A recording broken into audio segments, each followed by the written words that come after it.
Gorisakana ni mami kalou. Gorisakana ni mami makambauti kemunia na kabi mendendai. Nakawalebu na kalou na alo tambu na muni satiko oti. Ena tikina tambu angona ni mami kalou. Nakawalebu na velu tak ni alo muni na alo tambu. Na muni na tiko eloma. Nitine batike mami na ni mami vengarabi bakayalo. Ena kabi binakaindendai. Ki mami masu ena da muni chisu na ni mami turanga. Kwa saya doti me ni mami bakambula.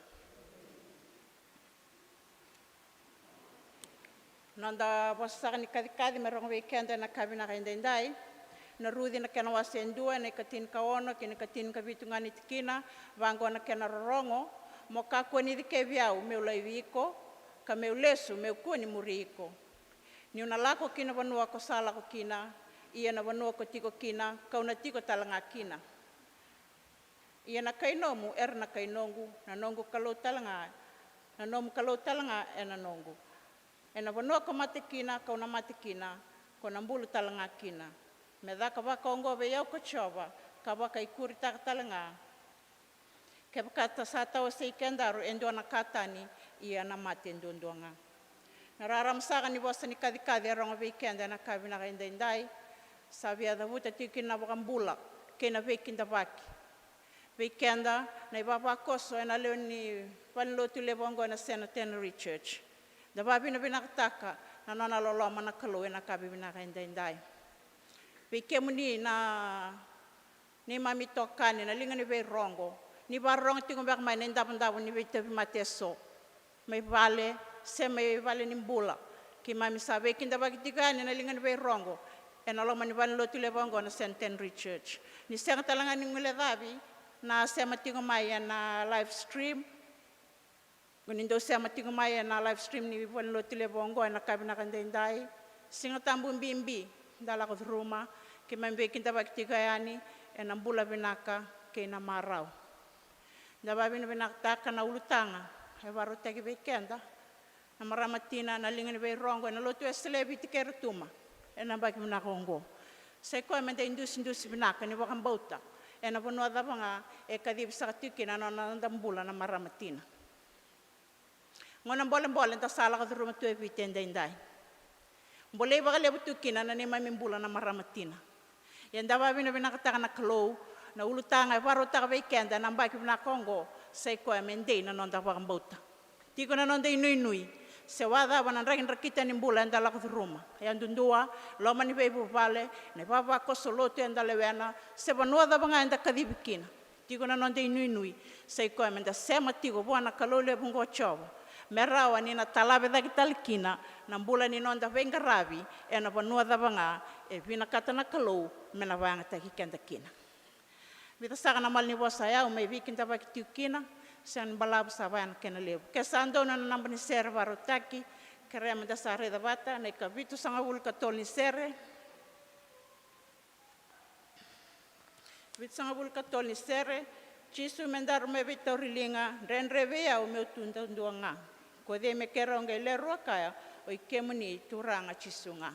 Sa sureti kenda ne baba kos. Menda satu da kenda bado do takana nonda kalo ena ser sabartaki.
sadu som sare na masu.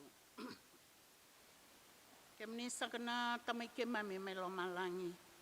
Me bagaroro tagi sakana da mani. Sa karombatale na benua.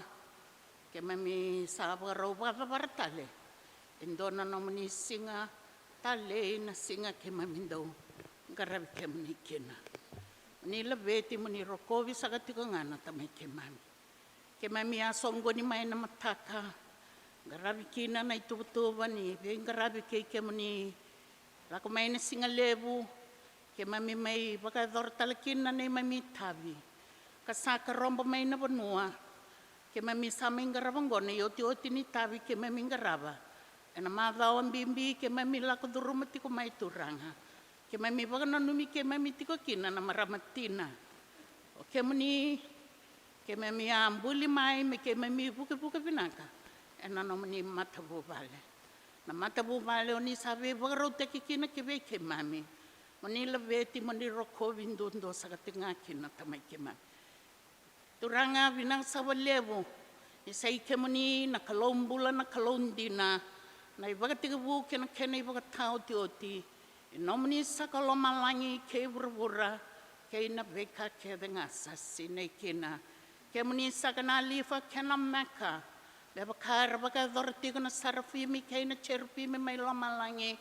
Nera kaya endondonu na kaloni lebunga. Aromba sarolo malangi ke burabura na nomni langi bakalo. Ke mami sengani baga woda na labeti ke mani. Kabaga tataki ke mani sagatiko nga. Na kalau lebo chava na kalau lebo Jesu Kristo. Ke na kalau lebo na yang tambo ko sa tiko bati ke mami na bengau na kesar. Wako na ke mami tiko. Na ne mami lote na singa indai. Ke mami sarabati ko ngaturanga. Na nomni be toko ni tiko na nomni be yang ngani tiko kina ne mami bula. Me ke mami sarabati ko ngakin na nomni langi. Na tamai ke mami me lo malangi. Me ado sagatiko ngana nomni elewa. Me bakasaya ado sagatiko me lo malangi. Binang sawa lebu na ivengo ni bula. Na rai ni mata na ronga ni talinga. Na baka sama na loma kasa. Na yalo matua na loma buko. Ni be yang ngani tu kina ne mami bula. Me matata tiko kina ne mami lako na be singa. Ne mami ngaraba tiko ne mami mata bubale. Me bakana ulu tanga ke mami ngaraba tiko mahiyana. Singa indai. Na kena mimbi na ne mami bagarai take ke mani sagatiko na ne mami mata bubale.